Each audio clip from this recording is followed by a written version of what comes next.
2017-18 অর্থ বছরের বাজেট পেশ আজ। বরাবরের মতো এবারও বাড়ছে আকার, সর্বোচ্চ গুরুত্ব পাচ্ছে শিক্ষা ও স্বাস্থ্য খাত। আজ থেকে দ্বিতীয় দফায় বেড়েছে গ্যাসের দাম। এক চুলা 900 এবং 2 চুলা 950 টাকা। বারবার দাম বাড়ায় সাধারণ মানুষের ক্ষোভ। চলতি মাসে দৃশ্যমান হবে পদ্মা সেতুর একাংশ। জাজিরা প্রান্তে অন্তত একটি স্প্যান বসানোর পরিকল্পনা। পুরোদমে চলছে কাজ, জানালেন প্রকল্প পরিচালক। ঘূর্ণিঝড় মোরার আঘাতে লন্ডভন্ড টেকনাফ। ধ্বংস হয়ে গেছে সুপারির বাগান, পানির বরজ। উখিয়ে রোহিঙ্গাদের 2টি অনিবন্ধিত শরণার্থী শিবিরে ক্ষয়ক্ষতি। এবং চ্যাম্পিয়ন্স ট্রফির উদ্বোধনী ম্যাচে বিকেলে ইংল্যান্ডে মুখোমুখি হবে বাংলাদেশ। প্রত্যাশা পূরণে দলের সবাইকে সেরাটা দিতে বললেন মাশরাফি।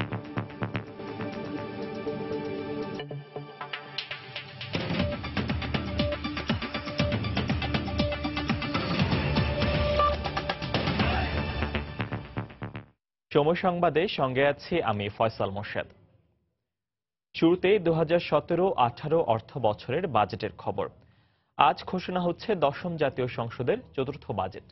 দুপুর 1টায় জাতীয় সংসদে 2017-18 অর্থ বছরের এই বাজেট ঘোষণা করবেন অর্থমন্ত্রী আবুল মাল আব্দুল মুহিত।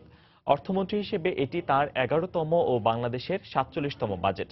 আসছে বাজেটে সম্ভাব্য সর্বোচ্চ গুরুত্ব থাকবে শিক্ষা ও স্বাস্থ্য খাতে। বাজেটের আকার হতে পারে 4,266 কোটি টাকা। সম্ভাব্য রাজস্ব লক্ষ্যমাত্রা রয়েছে 2,82,000 কোটি টাকা। প্রবৃদ্ধির লক্ষ্য ধরা হয়েছে 7.4% ও মূল্যস্ফীতি 5.5%। এবার বার্ষিক উন্নয়ন কর্মসূচি এডিপিতে বরাদ্দ রাখা হচ্ছে 1,64,084 কোটি টাকা। 2017-18 অর্থ বছরের বাজেটে স্বাস্থ্য খাতে বরাদ্দ বাড়বে বলে জানিয়েছেন অর্থমন্ত্রী আবুল মাল আব্দুল মুহিত। গতকাল দুপুরে সচিবালয়ে স্বাস্থ্যমন্ত্রীর সঙ্গে বৈঠকে অর্থমন্ত্রী জানান, এবারে স্বাস্থ্য বাজেট হবে কর্মসূচি ভিত্তিক। স্বাস্থ্য মন্ত্রণালয় ইনফ্যাক্ট একটিমাত্র মন্ত্রণালয় যেখানে আমরা প্রোগ্রাম বেসিসে বাজেট বানিয়েছি, অর্থাৎ revenue budget and development budget combine করে তারা বাজেটটা করেন। প্রথম বছর হয়তো একটু to get acquainted with it একটু সময় লাগবে, কিন্তু আমরা কিন্তু in the expectation that it will pick up. এবারের বাজেটে কালকে you will find out that the allocation is pretty big. দেশের ইতিহাসে 47তম বাজেট ঘোষণা হতে যাচ্ছে আজ। স্বাধীনতা পরবর্তী বাংলাদেশে 1972 সালের প্রথম বাজেটের আকার ছিল মাত্র 786 কোটি টাকা, যা বর্তমানে ছাড়িয়ে যাচ্ছে 4 লাখ কোটি টাকা। সভাপতিত্বে মন্ত্রিসভার প্রথম বৈঠকে স্বাধীন বাংলাদেশের প্রথম বাজেট ঘোষণা করেন বঙ্গবন্ধু সরকারের তৎকালীন অর্থমন্ত্রী তাজউদ্দিন আহমদ। 1972 সালে 30 জুন প্রথমবারের মতো 786 কোটি টাকার বাজেট উপস্থাপন করেন তিনি। প্রথমবারের মতো বাজেট 1000 কোটি টাকা ছাড়ায় 1974-এ, আর 1988 সালে বাজেটের আকার দাঁড়ায় 10,565 কোটি টাকায়। 2003 সালে ঘোষিত 31তম বাজেট প্রথমবারের মতো 50,000 কোটি টাকা ছাড়িয়ে যায়। অর্থমন্ত্রী সাইফুর রহমানের পেশ করা এ বাজেট ছিল 51,980 কোটি টাকার। 5 বছর পর 2008-9 অর্থ বছরে যা 1 লাখ কোটি টাকা ছাড়িয়ে যায়। তত্ত্বাবধায়ক সরকারের অর্থ উপদেষ্টা মির্জা আজিজুল ইসলাম পেশ করেন এ বাজেট। অর্থ বিভাগ জাতীয় রাজস্ব 2011 সালের বাজেটের আকার ছিল 1,63,000 কোটি টাকা এবং 2012 সালে 7 জুন উপস্থাপিত হয় 42তম বাজেট। মহাজোট সরকারের গত মেয়াদের পঞ্চম ও শেষ বাজেট 2 লাখ কোটি টাকা ছাড়াই এর আকার ছিল 2,22,491 কোটি টাকা। আমাদের সক্ষমতা অবশ্যই বেড়েছে। দ্বিতীয় মেয়াদের মহাজোট সরকারের প্রথম বাজেট দেয়া হয় 2014 সালের 5 জুন, যার আকার ছিল 2,50,506 কোটি টাকা, যা 2015 সালে এসে দাঁড়ায় 2,95,100 কোটি টাকায়। এরপর 2016 সালে এসে এর পরিমাণ দাঁড়ায় 3,40,605 কোটি টাকা। মহাজোট সরকারের চতুর্থ বাজেট পেশ হতে যাচ্ছে 1 জুন। টানা নভেম্বরের মতো অর্থমন্ত্রী আবুল মাল আব্দুল মুহিত এ বাজেট পেশ করবেন সময়ের প্রয়োজনেই, যার আকার দাঁড়াবে 4 লাখ কোটি টাকার উপরে। কাজল আব্দুল্লাহ, সময় সংবাদ, ঢাকা। এবারের বাজেট হবে ক্ষমতাসীন আওয়ামী লীগ সরকারের 19তম বাজেট, আর প্রধানমন্ত্রী শেখ হাসিনার নেতৃত্বাধীন আওয়ামী লীগ সরকারের 15তম বাজেট এটি। 9 মাস রক্তক্ষয়ী মুক্তিযুদ্ধের পর বাংলার আকাশে ওঠে স্বাধীনতার প্রথম সূর্য। আর স্বাধীন বাংলাদেশের স্থপতি শেখ মুজিবুর রহমানের নেতৃত্বে শুরু হয় স্বপ্নের সোনার বাংলা বিনির্মাণ। আর এরই ধারাবাহিকতায় 1972-73 অর্থবছরে গণপরিষদে উপস্থাপন করা হয় বাংলাদেশের ইতিহাসের প্রথম বাজেট। 30 জুন 1972 সালে বঙ্গবন্ধুর নেতৃত্বাধীন সরকারের 786 কোটি টাকার প্রথম বাজেট ঘোষণা করেন তৎকালীন অর্থমন্ত্রী তাজউদ্দিন আহমেদ। বঙ্গবন্ধু হত্যার 21 বছর পর 1996 সালে বর্তমান প্রধানমন্ত্রী শেখ হাসিনার নেতৃত্বে আওয়ামী লীগ দ্বিতীয় দফায় ক্ষমতায় আসে। পরে 1997 সালের 28 জুলাই তৎকালীন অর্থমন্ত্রী শাহ এএমএস কিবরিয়া ঘোষণা করেন শেখ হাসিনা সরকারের প্রথম বাজেট। 1996-97 অর্থ বছরের 24,603 কোটি টাকার সে বাজেট তৎকালীন সরকারের শেষ বছরে গিয়ে দাঁড়ায় 42,306 কোটি টাকায়। এরপরে 2009 সালে আওয়ামী লীগ নেতৃত্বাধীন মহাজোট ক্ষমতায় এলে প্রথমবারের মতো 1 লাখ কোটি টাকার বাজেট প্রস্তাব করেন অর্থমন্ত্রী আবুল মাল আব্দুল মুহিত, যা পরবর্তী কয়েক অর্থ বছরে বেশ বড় আকারেই বেড়েছে। নবম জাতীয় সংসদের শেষ বাজেটই রেকর্ড 2,22,491 কোটি টাকার বাজেট উপস্থাপন করেন মুহিত। প্রত্যাশার চেয়ে অধিক ছিল। দ্বিতীয় মেয়াদে ক্ষমতায় এসে চলতি অর্থ বছরে 3,40,000 কোটি টাকার বাজেট দেয় আওয়ামী লীগ নেতৃত্বাধীন মহাজোট সরকার। 2017-18 অর্থ বছরের বাজেট হবে ক্ষমতাসীন আওয়ামী লীগের 19তম বাজেট। ইমতিয়াজ আহমেদ, সময় সংবাদ, ঢাকা। ক্ষমতাসীন আওয়ামী লীগ সরকারের চলতি মেয়াদের চতুর্থ বাজেট পেশ করবেন অর্থমন্ত্রী আবুল মাল আব্দুল মুহিত। 2017-18 অর্থ বছরের বাজেট উপস্থাপনের মধ্য দিয়ে টানা নবমবারের মতো বাংলাদেশ সরকারের বাজেট প্রণয়ন করবেন 83 বছর বয়সী প্রবীণ এই মন্ত্রী। আবুল মাল আব্দুল মুহিত 2009 সাল থেকে টানা 8 বছর ধরে গণপ্রজাতন্ত্রী বাংলাদেশ সরকারের অর্থমন্ত্রীর দায়িত্ব পালন করছেন এই রাজনীতিবিদ। তৎকালীন অবিভক্ত ভারত উপমহাদেশের শ্রীহট্ট, বর্তমানে সিলেট জেলায় 1934 সালে জন্মগ্রহণ করেন তিনি। ঢাকা বিশ্ববিদ্যালয়ে ইংরেজি সাহিত্যে স্নাতক ও স্নাতকোত্তর ডিগ্রি অর্জনের পর 1963 সালে হার্ভার্ড বিশ্ববিদ্যালয় থেকে এমপিএ ডিগ্রি অর্জন করেন। বেশ দাপটের সাথে শুরু করেন কর্মজীবনও। 1960 থেকে 63 সাল পর্যন্ত দায়িত্ব পালন করেন তৎকালীন পাকিস্তান সিভিল সার্ভিস সংস্থার কেন্দ্রীয় কমিটির মহাসচিব হিসেবে। 1969 সালে যোগ দিয়েছিলেন যুক্তরাষ্ট্রের তৎকালীন পাকিস্তান দূতাবাসের অর্থনৈতিক পরামর্শক হিসেবে। পাকিস্তান কর্ম পরিকল্পনা কমিশনের প্রধান ও উপসচিব থাকা অবস্থায় তিনি পূর্ব ও পশ্চিম পাকিস্তানের বৈষম্য প্রতিবেদন আকারে পাকিস্তান কংগ্রেসে পেশ করেন। 1971 সালে বাংলাদেশের স্বাধীনতা সংগ্রামের পক্ষে নিজের অবস্থান তুলে ধরে চাকরি থেকে অব্যাহতি নিয়ে অস্থায়ী বাংলাদেশ সরকারের পররাষ্ট্র মন্ত্রণালয়ের ওয়াশিংটন দূতাবাসে ইকোনমিক কাউন্সিলরের দায়িত্ব পালন করেন তিনি। স্বাধীন বাংলাদেশে 1972 সালে পরিকল্পনা কমিশনের সচিব এবং 1977 সালে অর্থ ও পরিকল্পনা মন্ত্রণালয়ের বহিঃসম্পদ বিভাগের সচিব হিসেবে দায়িত্ব পালন করেন মুহিত। 1982 থেকে 83 সাল পর্যন্ত এরশাদ সরকারের অর্থ ও পরিকল্পনা মন্ত্রণালয়ের উপদেষ্টা হিসেবে কাজ করেছেন মুহিত। পরবর্তী সময়ে বিশ্বব্যাংক, জাতিসংঘ, আন্তর্জাতিক মুদ্রা তহবিল ও আন্তর্জাতিক কৃষি উন্নয়ন সংস্থা সহ বেশ কয়েকটি আন্তর্জাতিক প্রতিষ্ঠানে কর্মরত ছিলেন তিনি। সিলেট 1 আসনে জাতীয় সংসদ সদস্য হিসেবে নির্বাচিত হওয়ার পর 2009 সালের 6 জানুয়ারি বাংলাদেশ সরকারের অর্থমন্ত্রী হিসেবে শপথ গ্রহণ করেন এই রাজনীতিবিদ। নবম জাতীয় সংসদের সবকটি বাজেটই প্রণয়ন করেছেন মুহিত। দশম জাতীয় সংসদে বিনা প্রতিদ্বন্দ্বিতায় নির্বাচিত হন এই নেতা। এবার আওয়ামী লীগ সরকারের চলতি মেয়াদের চতুর্থ বাজেট সংসদে পেশ করবেন প্রবীণ এই নেতা। ঈশিতা ব্রহ্ম, সময় সংবাদ, ঢাকা। আজ থেকে দ্বিতীয় ধাপে গ্যাসের বর্ধিত মূল্য কার্যকর হয়েছে। নতুন মূল্য অনুযায়ী 1 চুলার জন্য 900 টাকা ও 2 চুলার জন্য 950 টাকা গুনতে হবে গ্রাহকদের। গত 23 ফেব্রুয়ারি 2 ধাপে গ্যাসের দাম বাড়ানোর ঘোষণা দেয় এনার্জি রেগুলেটরি কমিশন। প্রথম ধাপে 1 মার্চ দাম বাড়ে, তখন 1 চুলা 750 টাকা ও 2 চুলা 800 টাকা করা হয়। পরে দ্বিতীয় ধাপে 1 জুন থেকে দাম বাড়ার সিদ্ধান্ত হয়। এই মূল্য বাড়ার সিদ্ধান্ত চ্যালেঞ্জ করে নগর পরিকল্পনাবিদ স্থপতি মোবাশ্বের হোসেন গত 27 ফেব্রুয়ারি উচ্চ আদালতে একটি রিট করেন। পরে গত 28 ফেব্রুয়ারি দ্বিতীয় ধাপে কার্যকর হতে যাওয়া মূল্য নির্ধারণের সিদ্ধান্ত 6 মাসের জন্য স্থগিত করেছিলেন হাইকোর্ট। গত মঙ্গলবার স্থগিতাদেশের বিরুদ্ধে এনার্জি রেগুলেটরি কমিশনের করা আবেদনের শুনানিতে চেম্বার বিচারপতি সৈয়দ মাহমুদ হোসেন পূর্বের আদেশটি স্থগিত করেন। এদিকে আবারও গ্যাসের দাম বাড়ায় ক্ষোভ প্রকাশ করেছেন সাধারণ মানুষ।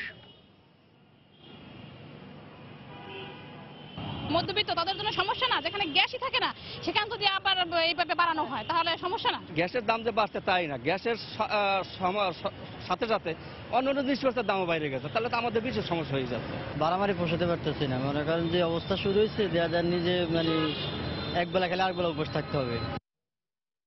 দ্বিতীয় দফায় গ্যাসের মূল্য বৃদ্ধি কার্যকর হলো আজ থেকে। এই মুহূর্তে রাজধানী পরিবাগে আছেন সহকর্মী শাহরিয়া জামান দ্বীপ। সরাসরি চলে যাচ্ছে তার কাছে। দ্বীপ, এনার্জি রেগুলেটরি কমিশনের দেওয়া ঘোষণা মতে আজকে থেকে কিন্তু ভোক্তা পর্যায়ে সকল রকমের গ্যাসের দাম বৃদ্ধি পেয়েছে, যার ফলে কিন্তু সাধারণত বাসাবাড়িতে গ্যাসের দাম কিন্তু একটি চুলা করা হয়েছে 900 টাকা এবং 2 চুলা করা হয়েছে 950 টাকা। এছাড়াও কিন্তু ভোক্তা পর্যায়ে যে সকল ক্ষেত্র রয়েছে সবগুলোতে কিন্তু গ্যাসের দাম বৃদ্ধি পেয়েছে, যার মধ্যে আসলে এই মুহূর্তে রয়েছে 17 টাকা 4 পয়সা এবং সিএনজির ক্ষেত্রে 40 টাকা বৃদ্ধি পেয়েছে। কিন্তু এই বছরের মধ্যে এর আগে 1 মার্চে এক দফা গ্যাসের দাম বৃদ্ধি করা হয়। আমি সাধারণ মানুষের সাথে কথা বলেছি, তারা আমাদেরকে যেটি জানিয়েছেন যে গ্যাসের দাম বৃদ্ধি পেয়েছে, যার ফলে কিন্তু আসলে সামগ্রিকভাবে অর্থনীতিতে এবং সামগ্রিকভাবে যেসব পণ্য রয়েছে সবগুলোতে কিন্তু এটির প্রভাব পড়বে। তারা আমাদেরকে যেটি বলেছেন যে তারা সাধারণত এই গ্যাসের দাম বৃদ্ধির ফলে মধ্যবিত্ত এবং নিম্ন মধ্যবিত্ত মানুষের মধ্যে এর প্রভাব সবচেয়ে বেশি পড়বে, কারণ তারা একটি নির্দিষ্ট বেতনের মধ্যে চলে। সেই ক্ষেত্রে যদি পরপর দুবার গ্যাসের দাম বৃদ্ধি করা হয় এটা তাদের মধ্যে আসলে একটা অনেক বড় প্রভাব ফেলবে। তারা আমাদেরকে আরেকটু জানিয়েছেন যে আসলে বিভিন্ন এলাকার লোকজনের সাথে আমি কথা বলেছি, এর মধ্যে রয়েছে মোহাম্মদপুর, মিরপুর এবং অন্যান্য এরিয়া। তারা আমাদেরকে যেটি বলেছেন যে তারা দিনের বেশিরভাগ সময় আসলে ঠিকমতো গ্যাসই পান না, সেই ক্ষেত্রে আসলে গ্যাসের দাম বৃদ্ধি আসলে কি মরার উপর খাড়া তাদের কাছে। আর এছাড়া কিন্তু সিএনজি যে নর্মাল সিএনজি রয়েছে সেই সিএনজিতে কিন্তু গ্যাসের দাম বৃদ্ধি করা হয়েছে। বর্তমানে সেটি নির্ধারণ করা হয়েছে 40 টাকা, যা কিন্তু মার্চের আগে 35 টাকা ছিল, অর্থাৎ 3 মাসের ব্যবধানে প্রায় 5 টাকার মতো বৃদ্ধি করা হয়েছে সিএনজি গ্যাসের। এখানে কয়েকজন সিএনজি চালকের সাথে আমার কথা হয়েছে, তারা আমাদেরকে যেটি বলেছেন যে তারা বেশিরভাগ সময় আসলে যে গ্যাস নেন সেই গ্যাসে কোনো প্রেশারই থাকে না। এই প্রেশার না থাকার পরেও আসলে এই গ্যাস বৃদ্ধি আসলে তাদের মধ্যে অনেক বেশি প্রভাব ফেলবে। আসলে তারা অনেক বেশি প্রভাব ফেলবেন সাধারণ মানুষ এবং এখানকার যারা জনসাধারণ রয়েছেন, তারা যেটি বলেছেন যে এই মুহূর্তে আসলে এই গ্যাসের দামটা বৃদ্ধি না করলে আসলে তাদের জন্য খুব ভালো হতো। এই ছিল আসলে আমার কাছে এখান থেকে সর্বশেষ তথ্য। সহকর্মী শাহরিয়া জামান দ্বীপ সরাসরি যোগ দিয়েছিলেন রাজধানী পরিবার থেকে, জানাচ্ছিলেন গ্যাসের মূল্য বৃদ্ধির প্রভাব পড়েছিল জনজীবনের উপর কতটুকু, সেসব নিয়ে। যাচ্ছে পরের সংবাদে। পদ্মা সেতুর নির্মাণ কাজের অগ্রগতি নিয়ে প্রতি মাসের 1 তারিখে আমরা বিশেষ রিপোর্ট প্রচার করে থাকি। তার এই ধারাবাহিকতায় আজও থাকছে প্রকল্প নিয়ে রিপোর্ট। চলতি মাসেই পদ্মা সেতুর একাংশ দৃশ্যমান করতে পুরোদমে কাজ চলছে। পরিকল্পনা রয়েছে নদীর জাজিরা প্রান্তে অন্তত 1টি স্প্যান বসানোর। এখনো পর্যন্ত মূল সেতুর কাজ 54% শেষ হওয়ার কথা থাকলেও কাজ হয়েছে 44%। এই অবস্থায় প্রকল্প পরিচালক বলছেন পিছিয়ে পড়া অংশ পুষিয়ে নিতে কাজে ব্যাপক গতি আনা হচ্ছে। রিপোর্টে এহসান জুয়েলের ছবি তুলেছেন সাইফুল ইসলাম। নদীতে চলছে কাজ, প্রমত্তা পদ্মার বুক ছিঁড়ে জেগে উঠছে নতুন নতুন কাঠামো। প্রায় প্রতিদিনই একটু একটু করে পাল্টে যাচ্ছে পদ্মা নদীর চেহারা। সেতুর 42টি পিলারের মধ্যে কাজ শুরু হয়েছে 16টির। এক একটি পিলারে 6টি করে পুরো সেতুতে পাইল বসবে 252টি। এর মধ্যে 28টি পাইলের কাজ পুরো এবং 57টি পাইলের কাজ অর্ধেক শেষ হয়েছে। নদীর তলদেশের মাটির গঠন এবং বিশেষভাবে তৈরি করা চ্যানেলের মধ্যে কম স্রোত বিবেচনা করে গত 1.5 বছর ধরে শরীয়তপুরের জাজিরা প্রান্তেই পাইলিং এর মূল কাজটি চলছে। এই অংশে ঢালাই শেষে 37 নম্বর পিলারটি ক্যাপ বসানোর অপেক্ষায়। 38 নম্বর পিলারটিতেও চলছে কনক্রিটের ঢালাই। এই দুটি পিলার পুরো প্রস্তুত করে ফেলা হলে এখানে বসিয়ে দেওয়া হবে পদ্মা সেতুর প্রথম স্প্যান। ফার্স্ট স্প্যান হবে 37 to 38 ইঞ্চ। দেন সাবসিকুয়েন্টলি হতে থাকবে। আমাদের টার্গেট আছে, এখন চেষ্টা করছি আমরা, সেটা আমরা এখনো শিওর করে বলতে পারছি না, হয়তো কয়েকদিন পিছিয়ে যেতে পারে। নদীর পাড়ে 150 মিটার দৈর্ঘ্য ও 3000 টন ওজনের 3টি স্প্যান পুরো প্রস্তুত করে রাখা হয়েছে। ইয়ার্ডের ভিতরে চলছে আরও 4টি স্প্যানের কাজ।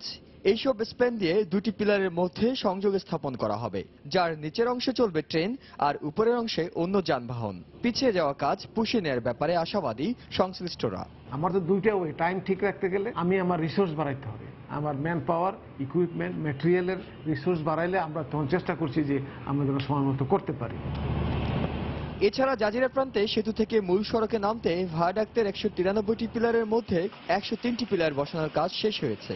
গত বছরের নভেম্বর মাসে মাওয়ায় 3600 মেট্রিক টন ওজনের একটি সর্বাধুনিক ক্রেন আনা হলেও এতদিন সেটি বসিয়ে রাখা হয়েছিল। তবে গত 28 মে প্রথমবারের মতো স্পেন সরানোর কাজে পরীক্ষামূলকভাবে এটি ব্যবহার করা হয়েছে। 2015 সালের ডিসেম্বর মাসে আনুষ্ঠানিকভাবে কাজ উদ্বোধনের পর এক বছরের মধ্যে প্রথম স্প্যানটি বসানোর কথা। এর মধ্যে তা 2 দফা পেছানো হয়েছে। তবে সংশ্লিষ্টরা বলছেন চলতি মাসের শেষ সপ্তাহে হলেও এই জাজিরা প্রান্তের 37 ও 38 নম্বর পিলারের মধ্যে স্থাপন করা সম্ভব হবে একটি স্প্যান, যার ফলে প্রথমবারের মতো দৃশ্যমান হয়ে উঠবে পদ্মা সেতুর একাংশ। ইহসান জুয়েল, সময় সংবাদ, জাজিরা, শরীয়তপুর। সময় সংবাদে আরো থাকছে, অকাল বন্যার প্রভাব পড়েছে সিলেটের ঈদ বাজারে। শপিং মলগুলোতে দেখা মিলছে না ক্রেতার, হতাশ বিক্রেতারা।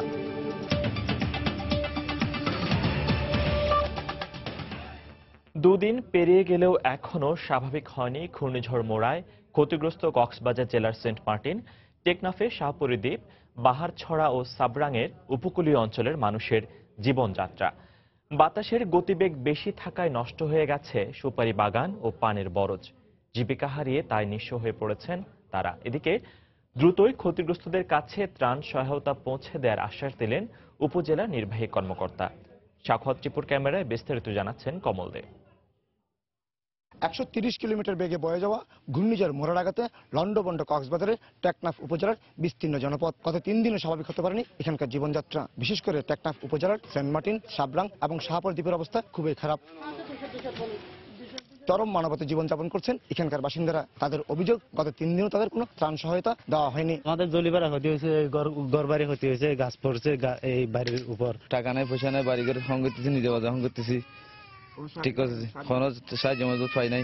দিন খাই না হাড়ার মানে হষ্ট বিষ্ট করে হাড়ার রাতে গুন্দানে বাড়ির তলে ভিজা ও তো ফোয়ানা এরি মারি রোদ দিয়ে ফোয়া গিয়ে দূরে 2-3 দিন ধরে খেতেও পাচ্ছে না, মুরব্বীরা রোজাও পর্যন্ত রাখতে পারতেছে না। তবে উপজেলা প্রশাসন বলছে যতটুকু ত্রাণ সহায়তা পাওয়া গেছে তা দ্রুত পৌঁছে দেওয়া হবে দুর্গতদের মাঝে। কৃষি জমি, পানের বরজ ধ্বংস হয়ে গেছে, সুপারি গাছ, নারিকেল গাছও যথেষ্ট পরিমাণে ক্ষতিগ্রস্ত হয়েছে। 65 মেট্রিক টন চাউল আমরা এখন বরাদ্দ পেয়েছি। কালকে এবং পরশু দিনের মধ্যে সমস্ত বরাদ্দগুলো চাউলগুলো আমরা সেন্ট মার্টিন থেকে আরম্ভ করে সব জায়গায় বিলীন করে দেব।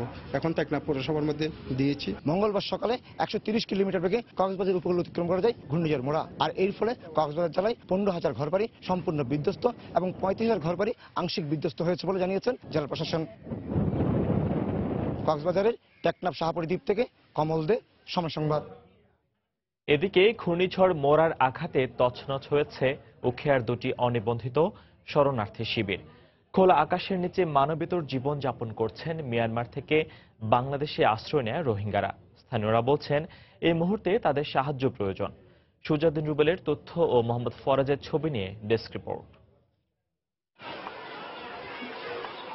মিয়ানমারে নির্যাতনের শিকার রোহিঙ্গারা সীমান্ত পেরিয়ে আশ্রয় নিয়েছেন কক্সবাজারের উখিয়া উপজেলার কুতুপালং ও বালুখালী এলাকায়। এখানে গড়ে উঠেছে 10,000-এর অধিক ঝুপড়িঘর।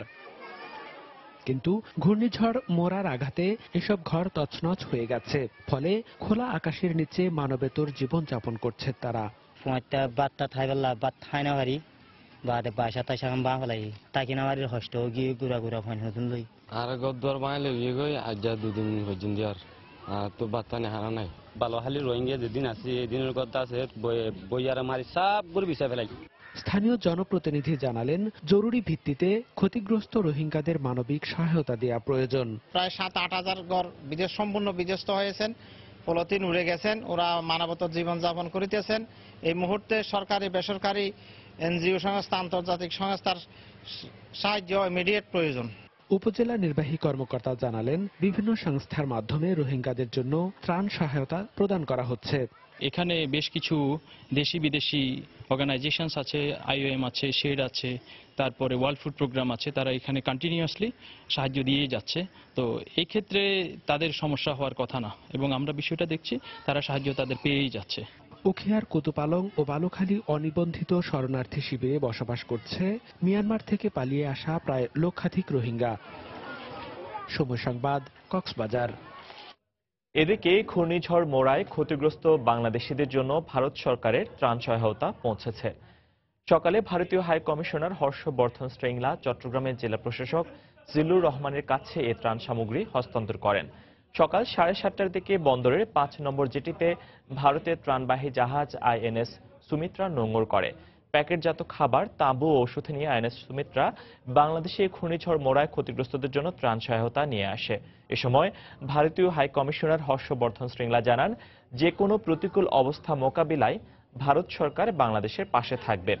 আরও একটি ভারতীয় ত্রাণবাহী জাহাজ 2-1 দিনের মধ্যে বাংলাদেশে এসে পৌঁছাবে বলে জানানো হয়। এ সময় বাংলাদেশে ত্রাণ নিয়ে আসার পথে বঙ্গোপসাগর থেকে ভাসমান অবস্থায় উদ্ধার করা 33 জেলেকে হস্তান্তর করা হয়। 15 ফেব্রুয়ারি কিংবা 5 জানুয়ারির মতো নির্বাচন চায় না যুক্তরাষ্ট্র। সবার অংশগ্রহণে একটি নিরপেক্ষ নির্বাচন চায় দেশটি। গতকাল দুপুরে রাজধানী নির্বাচন কমিশন সচিবালয়ে সিসির সঙ্গে সাক্ষাৎ শেষে সাংবাদিকদের এ কথা বলেন রাষ্ট্রদূত মার্শিয়া ব্লুম বার্নেকাট। একটি অহিংস ও গ্রহণযোগ্য নির্বাচনের জন্য কমিশনকে প্রয়োজনীয় সহযোগিতা দিতে দেশটি প্রস্তুত রয়েছে বলেও জানান তিনি। পরে কমিশন সচিব মোহাম্মদ আবদুল্লাহ বৈঠকের বিষয়ে গণমাধ্যমকে অবহিত করেন।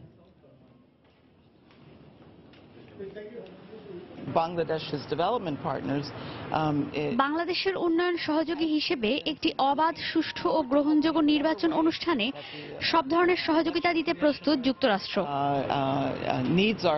দুই পক্ষই একটা সুষ্ঠু নির্বাচন চাচ্ছে এবং এটা যাতে আপনার 12ই ফেব্রুয়ারি এবং 5ই জানুয়ারির যেটা মানে বয়কট করার মতো নির্বাচন যাতে না হয়। বড় দল নির্বাচন বয়কট করার ফলে যে নির্বাচন সংক্রান্ত বিষয়ে যে সকলের অংশগ্রহণ এটা দাবি করা যায় না, এটা সিসি মহোদয় বলেছেন। সময় সংবাদে আরো থাকছে, তুরস্ক ইরাক সীমান্তে টহল দেওয়ার সময় তুর্কি সামরিক বিমান বিধ্বস্ত, 13 সেনা নিহত। বিদ্যুতের তারের সঙ্গে ধাক্কা লাগায় দুর্ঘটনা, বলছে কর্তৃপক্ষ। অকাল বন্যার প্রভাব পড়েছে সিলেটের ঈদ বাজারে। প্রবাসী স্বজনকে ঈদ উপহার পাঠাতে অন্যান্য বছর রোজার শুরুতেই ক্রেতাদের উপচে পড়া ভিড় থাকলেও এবার তা ব্যতিক্রম। জনপ্রিয় শপিং মলগুলোতে তেমন একটা দেখা মিলছে না ক্রেতার, যদিও ব্যবসায়ীরা দেশি পোশাকের পাশাপাশি বিদেশি পোশাকে সাজিয়েছেন দোকানগুলো। আব্দুল আহাদের রিপোর্ট, ছবি তুলেছেন দিগেন সিংহ। সিলেট নগরীর নয়া সড়ক ও নাইরপুল এলাকায় রয়েছে জনপ্রিয় সব শপিং মল। এই মলগুলোতে যেমন ভিন্ন ডিজাইনের পোশাক পাওয়া যায়, সেই সাথে দামও সব ধরনের ক্রেতার উপযোগী। শপিং মলগুলোতে ঈদ পোশাকে সাজানো চারপাশ, কোথাও হাতের তৈরি বুটিকের পোশাক, আবার কোথাও বিদেশি, কিন্তু তাতে ক্রেতাদের তেমন একটা নজর নেই। দোকানগুলো অনেকটাই ক্রেতাশূন্য। ব্যবসায়ীরা জানান, অকাল বন্যার কারণে এই অবস্থা, আর হলিডে থাকায় প্রবাসীরাও আসেনি দেশে। বন্যায় হয়তো কিছু এফেক্ট পড়বে, বৃষ্টি হলে আমাদের একটু সমস্যা হয়। এইবার কিন্তু আমরা প্রবাসী পাবো না, এর কারণ হলো জুলাই ওদের 20 তারিখ না 25 তারিখে বন্ধ হবে। তবে যে কজন ক্রেতা পাওয়া গেছে তারা এসেছেন ডিজাইন পছন্দ করতে, পছন্দ হলে কেউ কেউ কিনেও নিচ্ছেন। জাস্ট বাজারটা দেখার জন্য যে কিরকম কি কালেকশন গুলো আসতেছে বা নতুন কি আছে ওইটা দেখার জন্য আসছে। নিজের পছন্দের মতো জিনিস কিনবো, এই জন্য আগে থেকে একটু ফলো আপ দিতেছি আর কি। অবশ্য দাম নিয়ে তেমন অভিযোগ নেই কারো। বিক্রেতারা জানান, সব পর্যায়ের মানুষের জন্য ভিন্ন দামের পোশাক রেখেছেন তারা। দামগুলো মোটামুটি ঠিকই আছে। পাঞ্জাবি 2টা কিনছি। এখানে মানে ভিড় করতে হচ্ছে না, দেখলাম যে সবকিছু রিজনেবল।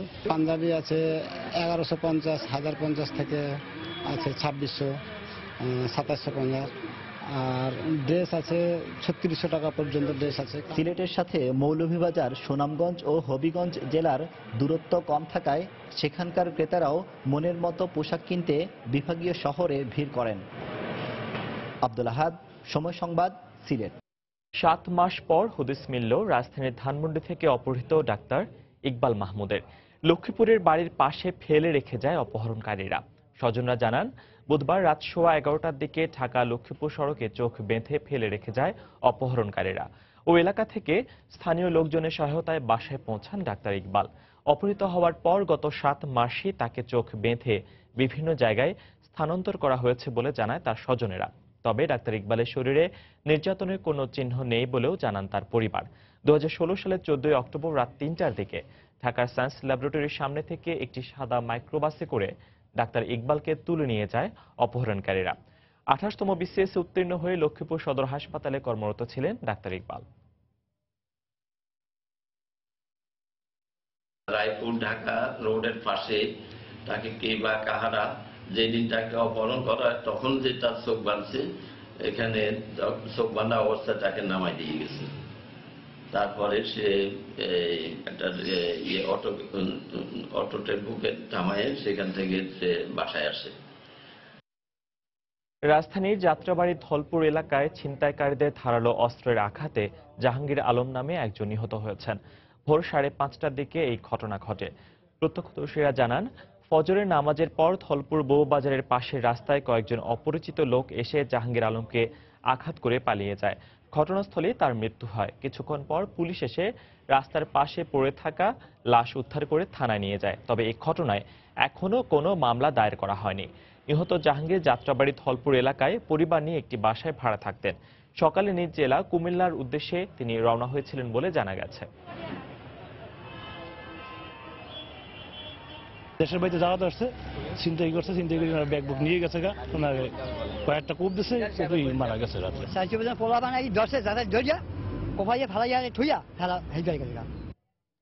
বরগুনায় যৌতুক মামলায় সাজা হওয়ায় ক্ষিপ্ত হয়ে গৃহবধূ তার বোন ও বাবাকে কুপিয়ে আহত করেছে শ্বশুরবাড়ির লোকজন। বর্তমানে আহত অবস্থায় তারা সবাই আমতলী উপজেলা স্বাস্থ্য কমপ্লেক্সে চিকিৎসাধীন। এ ঘটনায় আবারও আইনের আশ্রয় নিয়ে হুমকির মুখে আছে পরিবারটি। পুলিশ বলছে, পরিবারটিকে সর্বাত্মক সহায়তা করছেন তারা। SM সিফাতের তোলা ছবিতে MA আজিমের রিপোর্ট।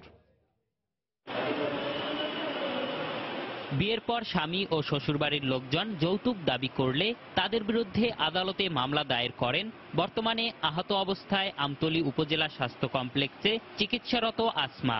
মামলায় শ্বশুরবাড়ির সবাই খালাস পেলেও পলাতক অবস্থায় থাকা স্বামীর 5 বছরের সশ্রম কারাদণ্ড দেন আদালত। এ ঘটনায় তার শ্বশুরবাড়ির সবাই ক্ষিপ্ত হয়ে প্রায় হুমকি ধামকি দিয়ে আসছিল তাকে। সবশেষ গত 22 মে সোমবার রাতে বাবা ও বোনকে নিয়ে পানি আনতে যাওয়ার পথে হামলা করে তারা। তাদের চিৎকারে আশপাশের মানুষ ছুটে এসে হামলাকারীদের মধ্যে তার শ্বশুরকে হাতে নাতে আটক করে পুলিশে সোপর্দ করে। এ ঘটনায় আবারও মামলা করে চাপের মুখে আছে পুরো পরিবার। তাদের বাড়ির সামনে থেকে যাওয়া আসা আমাদের পথ, তখন আমারে লাইট ধরে বাম সাইডে সলটা মারছে। আমার মাথায় কোপ দিছে, ছোট বোনের হাত ভেঙে গেছে আঘাত করার পরে। তাদের কথা হয়েছে যে আমরা পরজনে দেশে থাকবো না, ওদের শেষ করে যাব। আসমার শ্বশুরবাড়ি গিয়ে খুঁজে পাওয়া যায়নি কাউকে। সোমবার যে রাইতে মারামারি হয়েছে, মঙ্গলবার মিলবে আইছি। বাড়িঘর ছাড়া? হ্যাঁ, সব ছাড়া। পুলিশ জানায় 2 জন আসামিকে গ্রেপ্তার করা হয়েছে। সব ধরনের আইনি সহায়তা দিতে প্রস্তুত তারা। বাদীপক্ষের হুমকি দিচ্ছে এরকমের কোনো সংবাদ আমার কানে এ পর্যন্ত আসে নাই। যদি আসে, যদি বাদীপক্ষ বলে যে আমাকে হুমকি দিচ্ছে, তাহলে সে ব্যাপারেও আমরা আইনানুগ ব্যবস্থা নিব। গত বছরের 29 আগস্ট যৌতুক মামলায় সাজা হয় আসমার স্বামী জাকির হোসেনের। এরপর থেকেই পলাতক সে। MA আজিম, সময় সংবাদ, বরগুনা। ময়মনসিংহের ফুলবাড়িয়া উপজেলার তেজপাটুলি গ্রামে সন্তানদের নিষ্ঠুরতার শিকার হয়ে গোয়ালঘরে শিয়ালের কামড়ে অসুস্থ শতবর্ষী বৃদ্ধা মরিয়ম নেসা। বর্তমানে ময়মনসিংহ মেডিকেল কলেজ হাসপাতালে 4 সদস্যের একটি মেডিকেল বোর্ড সার্বক্ষণিক তার চিকিৎসার তদারকি করছেন। অসহায় বৃদ্ধা সরকারের সামাজিক নিরাপত্তা কর্মসূচির কোনো সহায়তা না পেলেও বিষয়টি সামাজিক যোগাযোগ মাধ্যমে আলোচিত হলে অনেকেই এগিয়ে এসেছেন সহযোগিতা করতে। এই ঘটনায় বৃদ্ধার বড় ছেলে মোখলেসুর রহমানকে গ্রেফতার করেছে পুলিশ। সায়েম আকন্দের ছবি নিয়ে হারুনুর রশিদের রিপোর্ট। ময়মনসিংহের ফুলবাড়িয়া উপজেলার তেজপাটুলি গ্রামের মৃত মুসলিম উদ্দিনের স্ত্রী প্রায় শতবর্ষী মরিয়ম নেসা 5 সন্তানের জননী। 1975 সালে স্বামী মারা যাওয়ার পর অন্যের বাড়িতে কাজ করে বড় ছেলেকে ম্যাট্রিক পাশ করান। বড় ছেলে মুখলেস ও মেজ ছেলে মোবারক বিয়ে করে মাকে রেখে স্ত্রী সন্তানকে নিয়ে অন্যত্র চলে যায়। 3 মাস করে পালাক্রমে মাকে সন্তানদের দেখাশোনার কথা থাকলেও বড় 2 ছেলে মাকে দেখাশোনা করেনি। গত 9 মাস ধরে গুরুতর অসুস্থ মরিয়ম নেসার ঠাঁই হয় ছোট ছেলের ভাঙা গোয়াল ঘরে। 9 দিন আগে শিয়ালের কামড়ে আরো অসুস্থ হয়ে পড়লেও তার চিকিৎসা করাচ্ছিল না সন্তানেরা। দীর্ঘদিন ধরে মানবেতর জীবনযাপন করলেও তার ভাগ্যে জুটেনি বয়স্ক ভাতা, বিধবা ভাতা সহ সরকারি কোনো সাহায্য। তবে বিষয়টি সামাজিক যোগাযোগ মাধ্যমে আলোড়িত হলে অনেকেই এগিয়ে এসেছেন তাকে সহায়তা করতে। 80 বছরের মধ্যে বয়স্ক ভাতা বিধবা ভাতা কিছুই পায় নাই, না হওয়াতে কাঠ কোট চাওয়ার গেলে আঙ্গরে কাঠ দিছে না। তার পায়ে শেয়ালে কামড় দিয়েছে, তো তার আগেই হচ্ছে আমাদের ইউনিয়ন পরিষদ চেয়ারম্যান উনি হচ্ছে একটি ভ্যাকসিনের ব্যবস্থা করেছিলেন ওনার জন্য। আমি আমাদের এমপি মহোদয়ের সঙ্গে কথা বলি, আমাদের এমপি মহোদয় তাৎক্ষণিকভাবে আমাকে বলেছে যে আপনি ওনাকে হসপিটালে নিয়ে আসেন। এদিকে অসহায় বৃদ্ধা মরিয়ম নেসার চিকিৎসা চলছে ময়মনসিংহ মেডিকেল কলেজ হাসপাতালে। 4 সদস্যের একটি মেডিকেল বোর্ড সার্বক্ষণিক তার চিকিৎসার তদারকি করছেন। যা যা পরীক্ষা অ্যাডভাইস করা সেটা আমরা অ্যাডভাইস করে দিয়েছি, আর আমরা তার যে আগে ম্যানেজমেন্ট চলছিল সেটার সাথে আরো কিছু যোগ করে আমরা একটা নতুন ম্যানেজমেন্ট দিয়ে আসছি। জেলা প্রশাসক জানান, উন্নত চিকিৎসার পাশাপাশি তার স্থায়ী পুনর্বাসনের ব্যবস্থা করা হচ্ছে। তার পুনর্বাসনের বিষয়টি নিশ্চিত করব এবং আমরা ইতিমধ্যে বয়স্ক ভাতার ব্যবস্থা করেছি এবং অন্যান্য যে সকল সাহায্য দেওয়া যায় সে বিষয়গুলো আমরা খতিয়ে দেখছি। তবে এ ঘটনায় বৃদ্ধার বড় ছেলেকে গ্রেপ্তার করে জেল হাজতে পাঠানো হলেও এখনও মামলা হয়নি বলে জানান ফুলবাড়িয়া থানার ভারপ্রাপ্ত কর্মকর্তা। হারুনুর রশিদ, সময় সংবাদ, ময়মনসিংহ। দেশের বাইরের খবর। তুরস্কের দক্ষিণ পূর্বাঞ্চলীয় সিরনাক প্রদেশে সামরিক হেলিকপ্টার বিধ্বস্ত হয়ে দেশটির 13 সেনা নিহত হয়েছেন। ইরাক সীমান্তের কাছে বিদ্যুতের তারের সঙ্গে ধাক্কা খেয়ে হেলিকপ্টারটি বিধ্বস্ত হয় এবং আরোহী সবাই মারা যান। তুরস্কের সামরিক বাহিনী এক বিবৃতিতে জানায়, হেলিকপ্টারটি তুরস্ক ইরাক সীমান্তে টহল দিচ্ছিল। বুধবার রাতে উড্ডয়নের 3 মিনিটের মধ্যে দুর্ঘটনার কবলে পড়ে। প্রাথমিক তদন্তে পাইলটের ভুলের কারণে হতাহতের এক ঘটনা ঘটে বলে বিবৃতিতে উল্লেখ করা হয়। নিহতদের মধ্যে একজন পদস্থ সেনা কর্মকর্তা রয়েছেন বলে জানা যায়। এর আগে মার্চে তুরস্কের ইস্তাম্বুলে একটি বেসামরিক হেলিকপ্টার উড্ডয়নের পরপরই বিধ্বস্ত হয়। ওই ঘটনায়ও আরোহী 7 জনের সবাই নিহত হন। আফগানিস্তানের কাবুলের কূটনৈতিক এলাকায় আত্মঘাতী গাড়ি বোমা হামলা নিহতের সংখ্যা 90 ছাড়িয়েছে। আহত প্রায় 400 জনকে বিভিন্ন হাসপাতালে ভর্তি করা হয়েছে। আহতদের মধ্যে 11 মার্কিন নাগরিক রয়েছে বলে জানিয়েছে সংবাদ মাধ্যম। এখনো পর্যন্ত হামলার দায় কেউ স্বীকার করেনি। কাবুলে জার্মান দূতাবাসের কাছে এই হামলার ঘটনায় জার্মানি থেকে আফগান আশ্রয় প্রত্যাশীদের ফিরিয়ে দেওয়ার প্রক্রিয়া স্থগিত করা হয়েছে। এরই মধ্যে একে স্মরণকালের সবচেয়ে ভয়াবহ হামলা উল্লেখ করে এর তীব্র নিন্দা জানিয়েছেন আফগানিস্তানের প্রেসিডেন্ট আশরাফ ঘানি।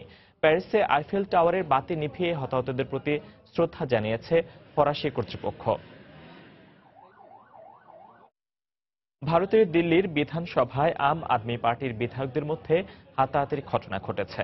বুধবার বিধানসভার অধিবেশন চলাকালে মুখ্যমন্ত্রী কেজরিওয়ালের বিরুদ্ধে দুর্নীতির অভিযোগ তুলে বক্তব্য দেওয়ার সময় এপির নেতা কপিল মিশ্রের সঙ্গে কয়েকজন বিধায়কের হাতাহাতির ঘটনা ঘটে। পরে স্পিকারের নির্দেশে কপিলকে টেনে হিঁচড়ে সভাকক্ষ থেকে বের করে দেওয়া হয়। বিধানসভার বাইরে সাংবাদিকদের সঙ্গে আলাপকালে কপিল মিশ্র অভিযোগ করে বলেন, কেজরিওয়ালের দুর্নীতির বিরুদ্ধে বক্তব্য দেয় তার উপর বিধায়কেরা চড়াও হন। শিগগিরই তিনি মুখ্যমন্ত্রী কেজরিওয়ালের সব অনিয়ম দুর্নীতি ফাঁস করবেন বলেও হুমকি দেন তিনি। এর আগে চলতি মাসের শুরুতে কপিল মিশ্রকে মন্ত্রিসভা থেকে বরখাস্ত করেন মুখ্যমন্ত্রী অরবিন্দ কেজরিওয়াল। ক্রিকেটের খবর। আজ চ্যাম্পিয়ন্স ট্রফির উদ্বোধনী ম্যাচে স্বাগতিক ইংল্যান্ডের মুখোমুখি হবে বাংলাদেশ। শুরুটা ভালো করলে নিজেদের দিনে যে কোনো দলের বিপক্ষে জয় সম্ভব বলে মনে করেন টাইগার দলপতি মাশরাফি বিন মুর্তজা। অন্যদিকে নিজেদের মাঠে খেলা বলে কিছুটা চাপ অনুভব করলেও জয় দিয়ে আসর শুরু করতে চায় ইংল্যান্ড। লন্ডনে কেনিংটন ওভালে ম্যাচটি শুরু হবে বাংলাদেশ সময় বিকেল 3:30টায়। সুমন সরকারের ক্যামেরায় ইংল্যান্ড থেকে সাজিদ মুস্তাহিদের রিপোর্ট। লড়াইটা এই ট্রফির জন্য। 18 জুনের ফাইনাল শেষে স্বাগতিক অধিনায়ক ইয়ন মর্গ্যানের এমন হাস্যোজ্জ্বল মুখ থাকবে কিনা তা হয়তো সময় বলে দেবে। তবে আপাতত ইংলিশ দলপতির সেন দৃষ্টি বাংলাদেশের বিপক্ষে ম্যাচের দিকে। আইসিসির সবশেষ 2 ইভেন্টে ইংল্যান্ডের বিপক্ষে মুখোমুখি দেখায় দুবারই জয় পেয়েছে টাইগাররা। যদিও 2015 বিশ্বকাপের পর আমূল পরিবর্তন এসেছে ইংল্যান্ড দলে। বেশ কিছু ম্যাচ উইনার থাকায় এবার আসরের অন্যতম ফেভারিটও 3 লায়নরা। আর আইসিসির 2 বিশ্বকাপের স্মৃতি ভুলে ইংল্যান্ড অধিনায়ক প্রেরণা খুঁজছেন দু দলের সবশেষ দ্বিপাক্ষিক সিরিজ থেকে।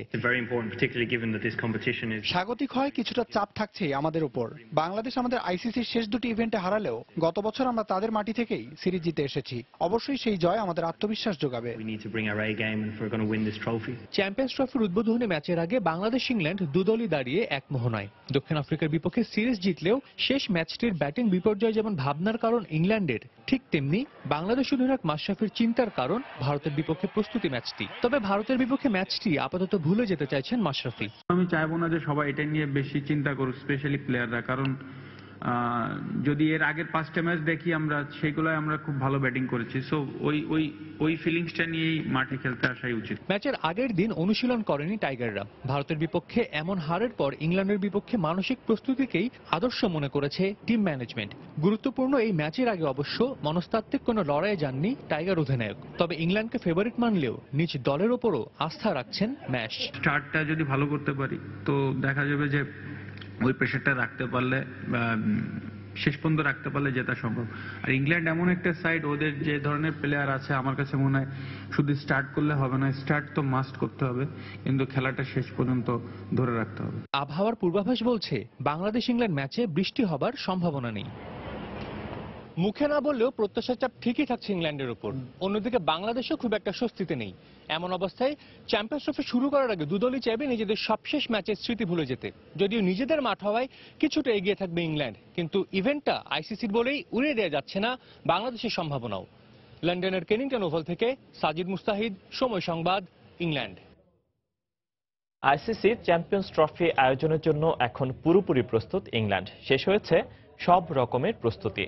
বৈশ্বিক এই ইভেন্টকে সামনে রেখে নেওয়া হচ্ছে বিশেষ নিরাপত্তা ব্যবস্থাও। অত্যাধুনিক সব প্রযুক্তি ব্যবহার করে আইসিসি চ্যাম্পিয়ন্স ট্রফির আকর্ষণ বাড়ানোর ব্যবস্থাও নিয়েছেন আয়োজকেরা। রয়েছে ম্যাচ শুরুর আগে জমকালো উদ্বোধনী অনুষ্ঠানেরও। সুমন সরকারের ক্যামেরায় ইংল্যান্ড থেকে সাজিদ মুস্তাহিদের আরও একটি রিপোর্ট। 18 দিনের ক্রিকেটীয় মহারণ শুরু হতে বাকি আর মাত্র কয়েক ঘন্টা। কেনিংটন ওভাল প্রস্তুতি নিচ্ছে বিশ্বের সেরা দলগুলোকে বরণ করে নিতে। বাংলাদেশ ইংল্যান্ড ম্যাচ দিয়ে পর্দা উঠছে আইসিসি চ্যাম্পিয়ন্স ট্রফির 8ম আসরের। খেলা শুরুর আগে থাকছে জমকালো উদ্বোধনী অনুষ্ঠান। কোনো বিড়ম্বনা ছাড়া সবকিছু সম্পন্ন করতে চলছে শেষ মুহূর্তের প্রস্তুতি। ইংল্যান্ডের ঐতিহ্যবাহী মাঠগুলোর একটি এই কেনিংটন ওভাল। একাধিক বিশ্বকাপের ম্যাচ সহ এই মাঠে হয়েছে গেল চ্যাম্পিয়ন্স ট্রফির ম্যাচও। আইসিসির ইভেন্ট হওয়ায় থাকছে স্পাইডার ক্যাম্প সহ অত্যাধুনিক সব প্রযুক্তির ব্যবহার। বিশ্বের বিভিন্ন দেশ থেকে হাজারো সমর্থক আসবে এখানে খেলা দেখতে। আমরা সব রকম প্রস্তুতি নিয়ে রেখেছি। এর আগেও এই ভেন্যুতে আইসিসির অনেক ইভেন্ট আমরা সফলভাবে সম্পন্ন করেছি। এবারও সবকিছু ঠিকঠাক মতো হবে বলেই বিশ্বাস আমাদের। গেল সপ্তাহে ম্যানচেস্টার হামলার পর নিরাপত্তা ব্যবস্থা নিয়েও বাড়তি মনোযোগী আইসিসি। স্টেডিয়ামের মূল ফটক থেকে গ্যালারি পর্যন্ত যেতে প্রত্যেক দর্শককে বেশ কবার মুখোমুখি হতে হচ্ছে নিরাপত্তা কর্মীদের। পুরো স্টেডিয়ামে নিশ্ছিদ্র নিরাপত্তা নেওয়া হয়েছে। আমরা বেশ সতর্ক থাকছি। আশা করছি কোনো রকম অঘটন ছাড়াই টুর্নামেন্ট শেষ করব। 26,000 দর্শক ধারণ ক্ষমতার এই স্টেডিয়ামের প্রথম ম্যাচে মুখোমুখি হবে বাংলাদেশ ও ইংল্যান্ড। সাজিদ মুস্তাহিদ, সময় সংবাদ, কেনিংটন ওভাল, লন্ডন, ইংল্যান্ড। সময় সংবাদের এই পর্যায়ে শীর্ষ সংবাদগুলো জানিয়ে দিচ্ছি আরেকবার। 2017-18 অর্থ বছরের বাজেট পেশ আজ। বরাবরের মতো এবারও বাড়ছে আকার। সর্বোচ্চ গুরুত্ব পাচ্ছে শিক্ষা ও স্বাস্থ্য খাত। আজ থেকে দ্বিতীয় দফায় বাড়ছে গ্যাসের দাম। 1 চুলা 900 এবং 2 চুলা 950 টাকা। বারবার দাম বাড়ায় সাধারণ মানুষের ক্ষোভ। চলতি মাসে দৃশ্যমান হবে পদ্মা সেতুর একাংশ। জাজিরা প্রান্তে অন্তত একটি স্প্যান বসানোর পরিকল্পনা। পুরোদমে চলছে কাজ, জানালেন প্রকল্প পরিচালক। ঘূর্ণিঝড় মোরার আঘাতে লন্ডভন্ড টেকনাফ। ধ্বংস হয়ে গেছে সুপারির বাগান, পানের বরজ। রোহিঙ্গা শরণার্থী শিবিরের ক্ষয়ক্ষতি, এসেছে ভারতের ত্রাণবাহী জাহাজ। এবং চ্যাম্পিয়ন্স ট্রফির উদ্বোধনী ম্যাচে বিকেলে ইংল্যান্ডের মুখোমুখি হবে বাংলাদেশ। প্রত্যাশা পূরণে দলের সবাইকে সেরাটা দিতে বললেন মাশরাফি।